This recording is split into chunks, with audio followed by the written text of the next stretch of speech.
My name's Gloria Lutz, and I'm 30. The call comes on a Tuesday afternoon while I'm halfway through a code review, my cursor blinking over a pull request that keeps breaking tests. My phone vibrates across my desk. Ashley again, third day in a row. I pretend I don't see it. I tell myself I'm being professional, focused, composed.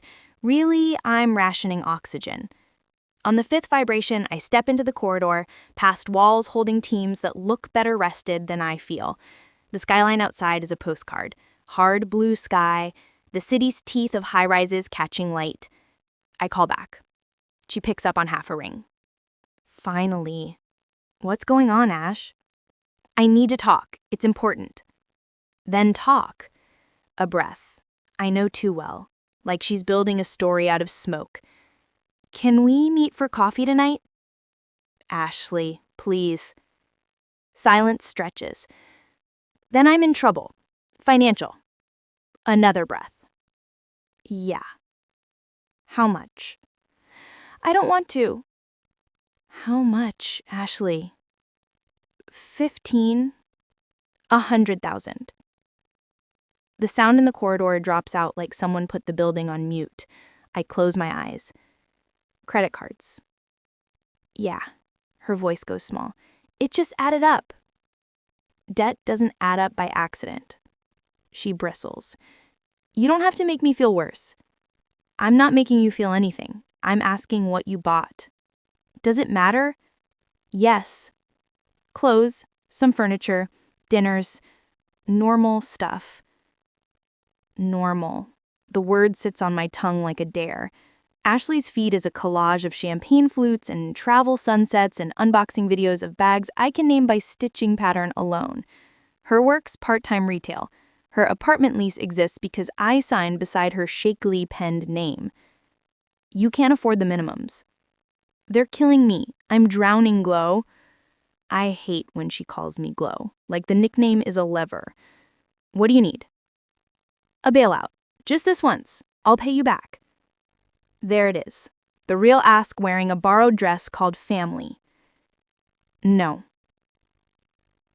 A beat. What?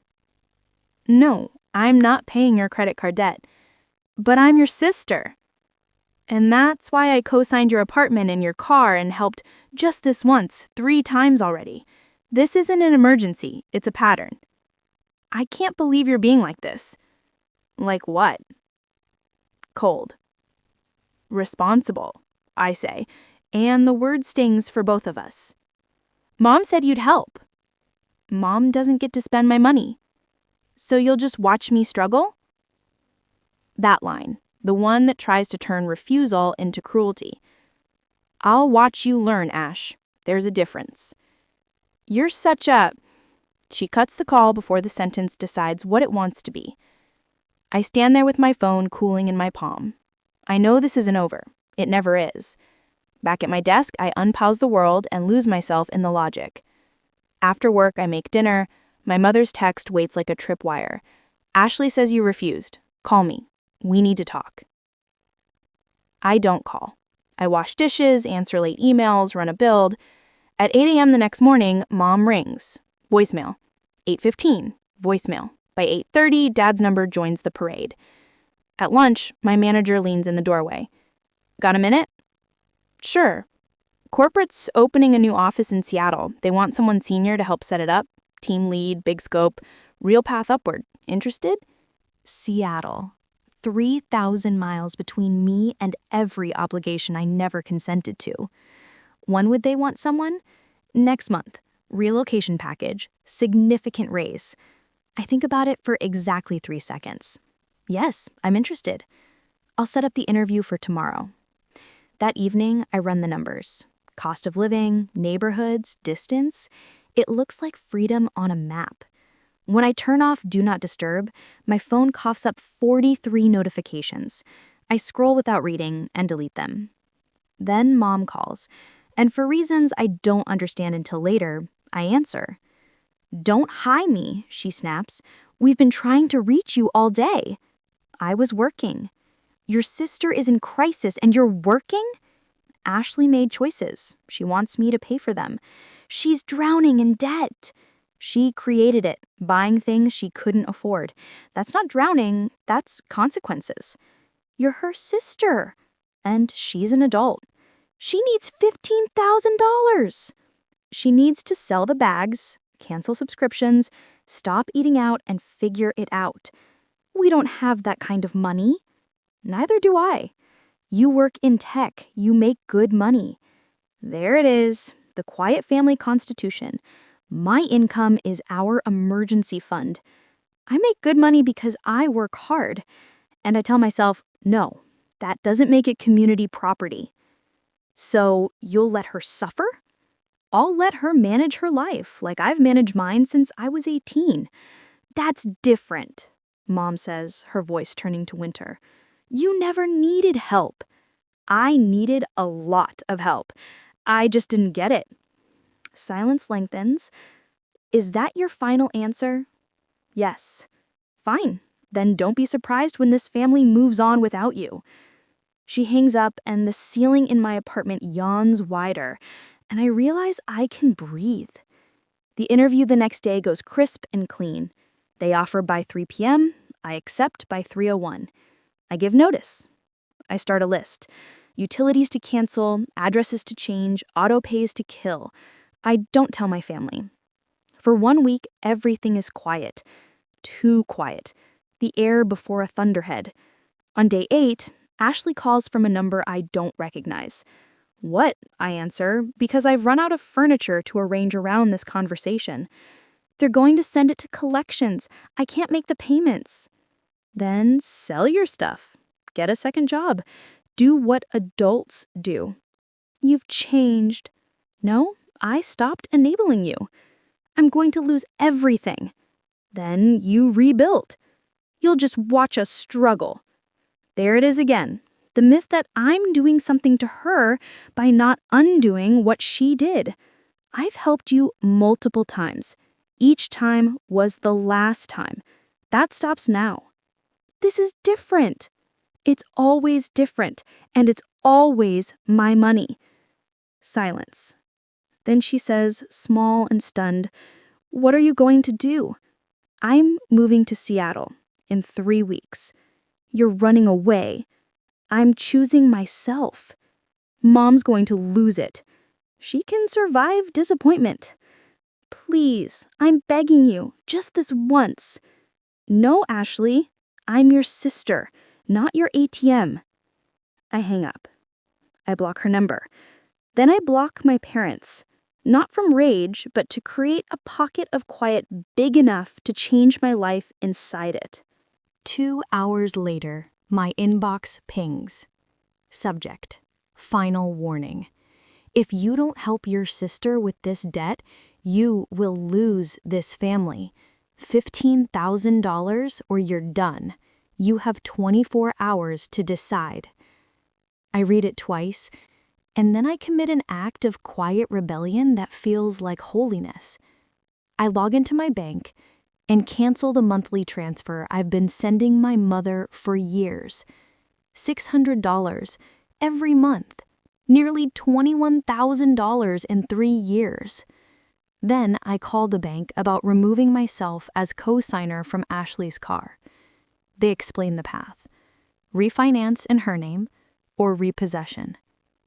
What if she can't refinance? Then the car will be repossessed. Perfect. I send Ashley one final email.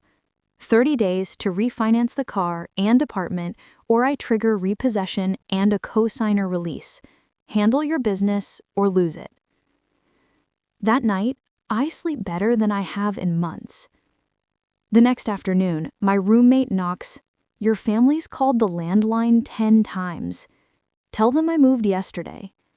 "You move in 3 weeks." They don't need that information. At 4 p.m., someone pounds on my door like it owes them money. I don't move. "I know you're in there." Ashley's voice cracks in the hallway. 20 minutes of banging later, Mrs. Chin from 3B tells her she'll call the police. Ashley flings one last promise over her shoulder. "You're gonna regret this." I don't. That night, I turned my phone back on because curiosity is a muscle that sometimes wins. 63 notifications. Begging, anger, bargaining, threats. The stages of grief, except no one died. Just access. An email from Dad snags my eye. Subject, disappointed. We raised you better. Family takes care of family. If you go to Seattle without helping, don't bother staying in touch. We won't have a daughter who abandons us. I laugh. Sharp, humorless. When I needed help for college, there was none. When Ashley needed a car, there I was, pen in hand. When I moved out, I bought my own furniture with a credit card I paid myself. They have been dependent on me since I got my first real job, and I'm the villain for stopping? I start the cosigner release for the apartment. The management office tells me they'll review Ashley's income and credit. If she doesn't qualify, she'll need a different cosigner or a new place. Start both processes, I say. This will significantly impact the primary borrower, the rep warns gently. I'm aware. By midnight, my phone shows 41 missed calls. I put it face down and sleep through the storm. Morning arrives clean. Light sliding across stacked moving boxes labeled with a precision my life never got from anyone but me. Kitchen, office, donate. There's a quiet in the apartment that feels like the moment before push-off. When a plane is still and the runway is long, and you can almost imagine a different ending. Somewhere out beyond the horizon line of this week, there's a city of hills and rain, and a man I haven't met yet, who won't need saving, or a cosigner, or a story. There will be a day when my phone rings and it's not a siren, but an invitation. But first, I have to go. I wake up before sunrise, the next morning, heart pounding like I'm already late for something. Not work, not a flight, just escape. Boxes tower like silent witnesses around my apartment, each one labeled a neat black Sharpie. Kitchen, office, donate, storage. I don't play music. The silence feels safer than lyrics right now. By noon, I've canceled every autopay tied to my family. The joint phone plan, gone. The monthly $600 transfer to Mom's house fund, dead. The streaming accounts Ashley mooches from me, passwords changed. A quiet kind of peace creeps in, like cleaning a wound after years of pretending it didn't hurt. But peace never lasts long in my family. At 2 p.m., my phone explodes again. 47 missed calls, 20 texts, 6 voicemails, each one from a different stage of emotional warfare. Mom, I raised you better than this. Dad, we don't turn our backs on family. Ashley, you're seriously going to let me lose my apartment? Mom again, you used to be such a good daughter. Ashley again, hope you feel good about watching me struggle. I scroll, not reading, just recognizing patterns.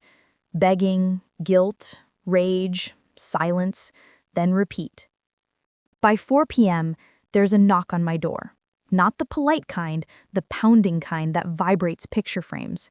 My roommate pokes his head out of his room. Gloria? Don't open it. He looks uneasy.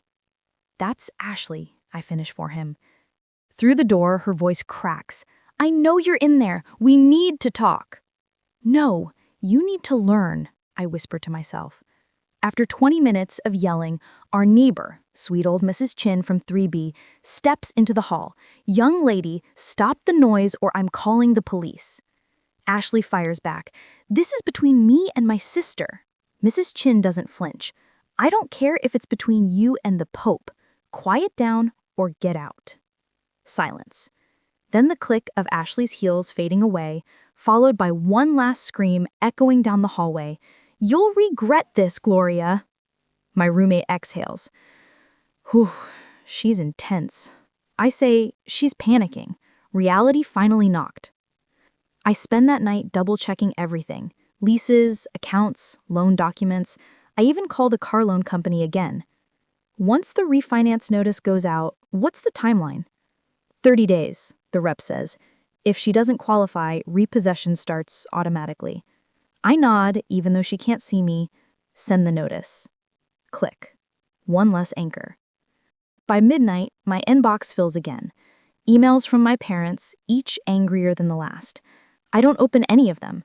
I'm done being their customer service line for bad decisions. Instead, I fill another box, then another. Every item I wrap, every plate, every photo frame feels like a statement. This stays mine. 2 days later, my manager calls me into her office. The relocation is officially approved. You'll start in Seattle next month. Relief floods through me so fast I almost feel dizzy. Thank you. Really? She smiles. You've earned it, Gloria. New city, new title, new salary, new life. I go home and start selling furniture online. My phone buzzes with offers from strangers and with more texts from people who should feel like family, but don't. You can't just abandon us.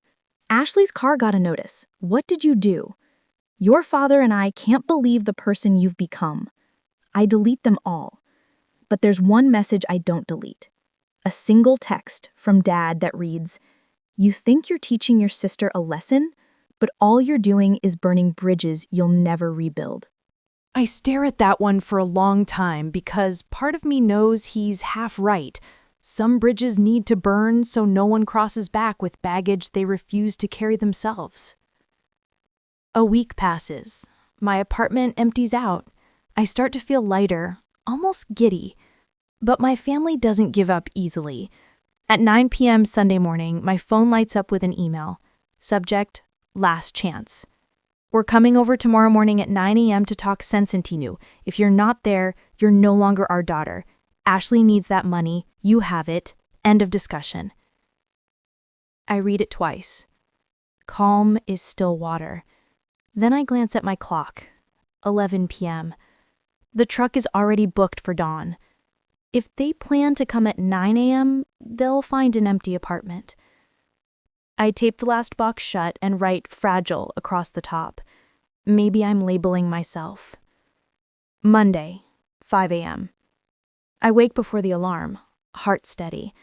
My roommate helps me load boxes into the moving truck I rented. The city still sleeps, gray and soft around the edges. When you leavin'? He asks. Now, they don't know? They'll find out soon enough. By 6 a.m., I hand in my keys and take one last look around the apartment. Thanks for everything, I tell him. Good luck, Gloria, he says quietly. You deserve better than whatever that was. I smile. Yeah, I do. The drive out of town feels surreal. Miles of highway unwinding beneath me, the sky slowly shifting from ink to gold. At 6:47 a.m., my phone starts buzzing. Mom, then Dad, then Ashley, over and over. I don't answer. At 9:15 a.m., a text from my roommate. Your family showed up. I told them you left early. Your mom started crying. Your dad yelled. They're still outside arguing. I reply, thanks for covering. Anytime. Good luck in Seattle. By noon, I pull into a rest stop, somewhere in Pennsylvania. My phone shows 47 missed calls. I screenshot it, not out of spite, but as evidence. Proof that I didn't imagine the noise. Proof that walking away wasn't cowardice. It was survival. Then I turn the phone off. The next 2 days blur together. Coffee, highway lines, motel, silence. The kind of silence that's heavy at first, then healing.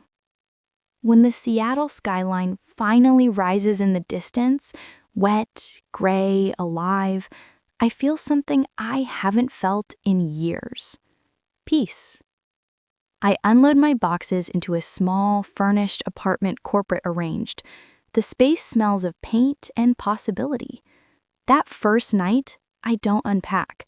I just stand by the window, watching the lights shimmer off the water. No messages, no guilt, no family debt hovering over my head, just me. For the first time in my life, that feels like enough.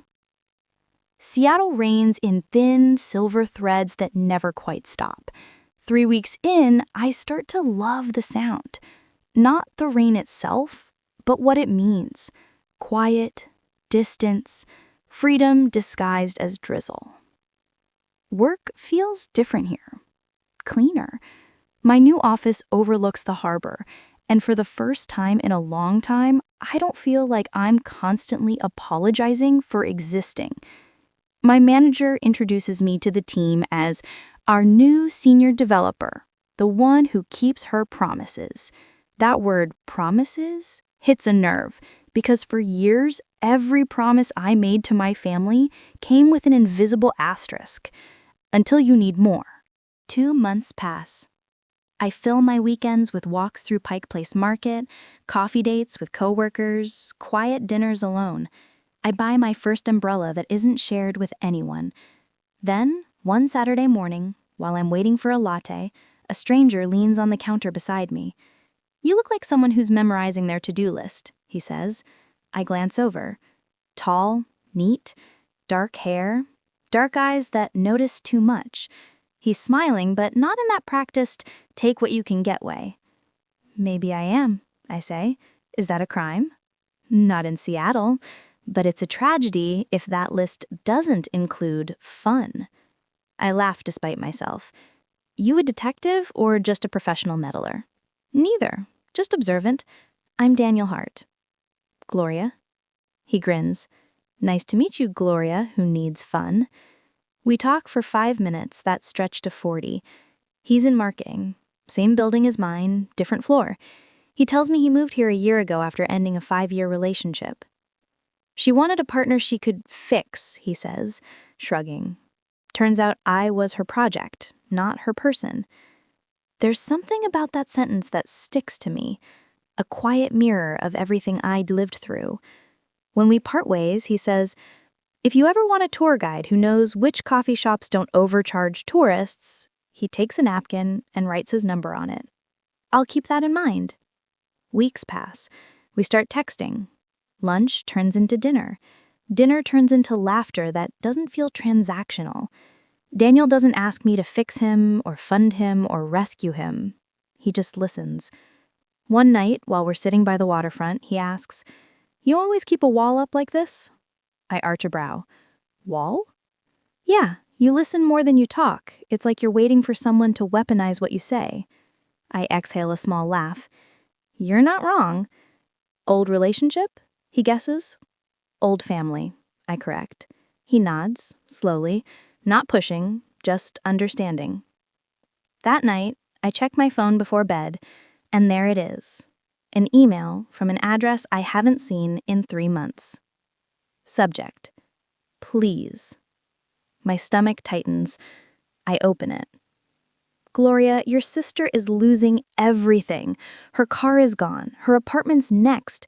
You think you're teaching her a lesson, but you're destroying this family. We've always supported you, and now when we need help, you vanish. $15,000 isn't much to someone like you. Have a heart. Mom." I stare at it, reading between every line. Have a heart means give us your wallet. We supported you means we took credit for your independence. I close the laptop. I won't respond. But guilt is a ghost with perfect timing. It follows me into sleep, whispering the same lie I was raised on. Family first, even when it costs you peace. At work the next day, my manager stops by my desk. "Gloria, quick question. How do you feel about leadership?" I blink. "Leadership?" She grins. "Corporate's expanding the Seattle team. We need someone to oversee the infrastructure branch. It's a big step up. Budget authority, team of 8, salary bump." "When would it start?" "Next month. You've earned it." I manage a real smile for the first time in weeks. "I'm in." She nods. "We'll make it official." That evening, Daniel and I celebrate over Thai food and too much laughter. He raises his glass. "To boundaries that pay off." I laugh. "You make that sound like a TED Talk." Maybe it should be. People don't talk enough about the price of being the responsible one. I stare at him. How'd you get so self-aware? He smirks. Bad ex, remember? Taught me the value of saying no. His ex-girlfriend. I realized the one who drained his savings, maxed his patience, and still made him feel guilty for leaving. He'd mentioned her name once, Mara. Now it clicks. He understands my story because he's lived a version of it. Later that night, back at my apartment, I finally opened my laptop again. New email, this time from Dad. Subject, man to woman. Gloria, I won't guilt you. I just want to talk honestly. You're right about some things. We enabled Ashley. We leaned on you too much. But you're also wrong. We're not your enemies. We're your parents. Ashley's falling apart, and watching her struggle isn't teaching her. It's breaking her. I'm not asking for money, just advice. Help us. Help her. I read it twice. It's the first message in years that doesn't sound like a demand, just weary honesty. And that's what undoes me. I draft a reply, delete it, rewrite it again. Finally, I settle on this. Dad, I appreciate the honesty. And you're right, you're not my enemy, but you are responsible for enabling Ashley. I can't fix that, and I won't pay for it. If she wants advice, she can email me herself. No money, no co-signing, just guidance. If she's serious, I'll help her make a plan, but she has to do the work. I'm not the family's safety net anymore. I'm your daughter, not your bailout. I hover over send, then click. When the email whoosh fades, I realize I'm shaking. Not with fear, but release. Daniel texts a minute later. You okay? I type back. I finally told my parents the truth. How's that feel? Like taking my first real breath. I set the phone down and stare out the window. Rain again. Endless, gentle, cleansing. The city hums below me, alive and indifferent. And for the first time in years, I don't feel like anyone's emergency. 3 days pass before it happens. The email arrives at 9:47 p.m. on a Thursday. The subject line is so simple, it makes my chest tighten. Subject, I'm sorry. It's from Ashley. For a minute, I just stare at it, my cursor hovering over the unread message like it's radioactive. I half expect it to explode into another guilt trip the second I open it. But I click. Gloria, I don't even know where to start. I've been awful to you. I made stupid choices and expected you to fix them. That wasn't fair. Dad showed me your email. You said if I wanted advice, I could ask. So I'm asking. I'm not asking for money, just help figuring out what to do. I lost my car, my apartment, my job. I'm back living in Mom and Dad's guest room. I can't get approved for anything because my credit's trashed. I've applied to 50 jobs. No one calls back. Every time I try to make a plan, I panic. If you'll talk to me just once, I'd really appreciate it. Ashley. For a long time, I don't move, because buried under all that mess, I see something new. Not manipulation, not performance, just defeat. I forward the email to no one, because there's no one left to ask for permission. Then I text Daniel. Can I show you something? We meet that night at my place, takeout boxes between us. He reads the message twice. She sounds like she's hit bottom, he says. Or she's learned the script that gets me to cave. He looks at me carefully. Which one do you believe it is? I don't answer right away. Maybe both. He leans back. You could always set rules. Advice only. No money. You've already done that once. I nod slowly. Boundaries and conditions. Like training wheels. Exactly. You don't have to give her trust. Just a chance to earn it. That night, I type. Ashley, we'll talk once. Sunday, 2 p.m. Pacific. Video call. No parents in the room. No guilt trips. No begging. If you want real advice, I'll give it. No money. No co-signing. No bailouts. You do the work. I'll guide you. If you're serious, be there on time. Gloria. She replies within the hour. I'll be there. Thank you. Sunday arrives with rain, the kind that softens everything into gray. At exactly 2 p.m., my laptop screen lights up with an incoming call. Ashley appears, thinner, tired, hair pulled back in a messy knot. Her eyes are ringed and red. Hi, she says, voice small. Hi, I answer. For a few seconds, neither of us speaks. The silence is full of ghosts. Then I ask, okay, where are you at right now? Financially, practically, emotionally. She exhales, broke, unemployed, and terrified. Good place to start, I say, because fear is fuel when you stop letting it paralyze you. We talk for 90 minutes. I take her through everything, selling off her designer stuff online, applying for retail jobs again, even if it's not glamorous, calling her credit card companies to set up payment plans instead of avoiding them, moving into a shared house instead of an apartment she can't afford, getting a bus pass instead of worrying about a new car. She listens, writes things down. The more she talks, the more I see the cracks of humility replacing old arrogance. This is gonna take years, she whispers near the end. Yes, it will. I don't know if I can. You can. You just don't get to do it the easy way anymore. Her lip trembles. Why are you helping me after everything? Because you asked for advice, not money. And because I don't want to see you fail, but I won't do the work for you.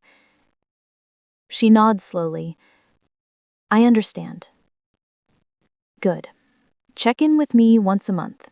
Show me progress. I'll keep helping as long as you're serious. She sniffles. Thank you. Don't thank me, just do it. We hang up.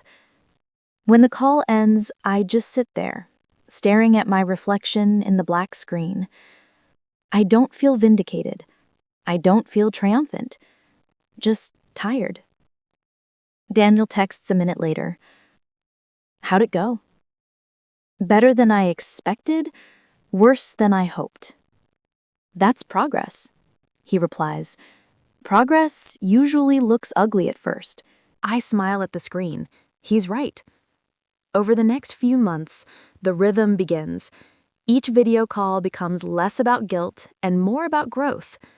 Ashley finds a retail job at a mall, sells half her wardrobe, pays down $3,000 in debt, moves into a room share with 2 other girls, sends me screenshots of her budget spreadsheets like they're baby photos. Every month, she sounds stronger. Not fixed, but facing it. One evening, I'm on the couch when Daniel looks up from his book. Do you ever think you'll forgive them? Who? Your parents. Yeah? I stare out the window. The rain looks endless tonight. Forgiveness isn't the problem. Trust is. Forgiveness doesn't mean reopening the bank. He nods slowly. Still, you're doing something incredible. You're proving that boundaries don't mean indifference. I smile. You sound like you've rehearsed that. I've lived that, he says simply. And I realize the 2 of us are survivors of the same disease, people-pleasing.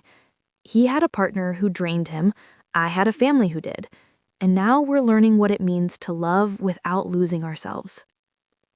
By month 6, Ashley surprises me. I need to tell you something, she says during our call. Mom and Dad, they're not okay. I frown. Define not okay. They used up most of their savings helping me before you cut them off. They're behind on bills now. I'm not asking you to help them. I just thought you should know. I go still. Why tell me? Because they won't. They're too proud. But it's bad, Glow, and you deserve to know the whole picture. I nod slowly, letting her words settle. Are they asking you to ask me? No, they don't even know I'm saying this. Okay, I whisper. Thanks for being honest. We finish the call, but the thought won't leave me. That night, I tell Daniel. They're struggling, I say quietly. He listens, sets his glass down, and part of you wants to help. The other part remembers everything they said when you didn't. He leans forward. Helping and enabling aren't the same thing. Maybe you can do what you did for Ashley. Advice, not money. I sigh. Maybe. Because for the first time, I realize I'm no longer reacting out of guilt. I'm choosing from strength. And that changes everything. A week after Ashley's confession, I do something I haven't done in almost a year. I unblock my father's email. The inbox pings within minutes, like it had been waiting for the date to open. I type slowly. Dad, Ashley told me you and Mom are struggling financially. I'm not offering money, but I can offer advice. Same terms I gave her. 1 video call. No guilt trips, no emotional manipulation, no after everything we've done for you, just honesty and solutions. Let me know if you're interested. Gloria. He replies faster than I expect. I'll take it. Thank you. We set the call for Sunday evening. When his face appears on the screen, he looks older. Not just age, but exhaustion. The kind that comes from running the same treadmill for decades. Mom's sitting beside him, arms crossed, defensive before I've said a word. I appreciate you both taking this seriously, but if you want this to help, you have to tell me everything. No sugarcoating. Dad exhales. Fine. We're behind on the mortgage. A few credit cards are maxed. Car loans overdue. We used most of our savings trying to help Ashley before you left. Then she lost her apartment. And Mom interrupts. We couldn't just let her be homeless, Gloria. I'm not judging that, I say evenly. But I am saying you can't fix someone else's problems by creating your own. Dad nods weakly. We know. We just thought it would be temporary. Debt rarely is, I reply. I walk them through everything. Sell the second car and downsize to 1. Refinance the mortgage before the bank does it for them. Cancel every streaming service, subscription, and unnecessary expense. No more dining out, no gifts for Ashley, no loans to anyone. Mom's face hardens. You make it sound so easy. It's not easy, I say softly. It's survival. You can't keep pretending everything's fine while the house is burning. She looks away. For the first time in years, she doesn't argue. Dad clears his throat. Will you check in on us, like you do with Ashley? I hesitate. Once a month. For 6 months. After that, you're on your own. Same rules. No money, no guilt, just progress. He nods. Deal. When the call ends, I sit back and stare at my reflection. Somewhere along the line, I became the adult in a family of children. A month later, during one of our check-ins, Dad admits they sold the car and started cooking at home. Mom even says, we canceled Netflix, I miss it, but we'll manage. Progress. Small but real. Ashley joins one of the calls, all smiles. Guess who just made her 5th debt payment on time? Guess who's proud of her? I shoot back. For a moment, the screen fills with something that almost looks like family. Not perfect, not healed, but human. Meanwhile, my life in Seattle blossoms quietly. Work hums like a well-oiled machine. The new infrastructure team is thriving. And Daniel, steady, kind, has become the calm anchor to my storm. One Friday night as we're cooking dinner together, he says, So, something came up at work. I glance over. Good or bad? Good, I think. They're opening an East Coast branch, New York. They offered me a creative director position. My chest tightens. That's huge. He nods. It is, but it means moving. Oh. He watches me for a beat. Before you panic, I haven't said yes. You've built something amazing here. I'd never ask you to drop it. I swallow hard. What do you want? He smiles faintly. For once, I don't want to make the decision alone. I want to make it with someone. His words settle into the air between us, soft but heavy, the exact opposite of what I grew up with. That weekend, I get an email from my boss. Subject: expansion opportunity. They're opening an East Coast office too. They want someone experienced to lead it. A VP track position, relocation, 6-figure bonus, corporate visibility, everything I used to think I wanted. When I tell Daniel, he laughs softly. So basically, both of us got offered the same deal. Apparently, the world has a sense of humor. We spend hours talking about it. Money, growth, family, future. Finally, he asks, "What's your gut say?" My gut says, "I'm finally happy and I don't want to trade that for status." He grins. "Then don't. Easy for you to say." "I turned mine down this morning," he admits. "Seattle's home now, because of you." I blink. "You what?" He shrugs. "You told me once, boundaries are love in disguise. Well, this is mine. I'm choosing here." Something in me shifts. The last piece of armor I didn't realize I was still wearing falls away.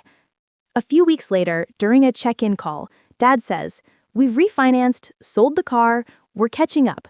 Mom adds quietly, "It's hard, but we're doing it. And I'm sorry, Gloria, for everything." It's awkward and real and raw, the kind of apology you don't get often. I swallow the lump in my throat. "Thank you."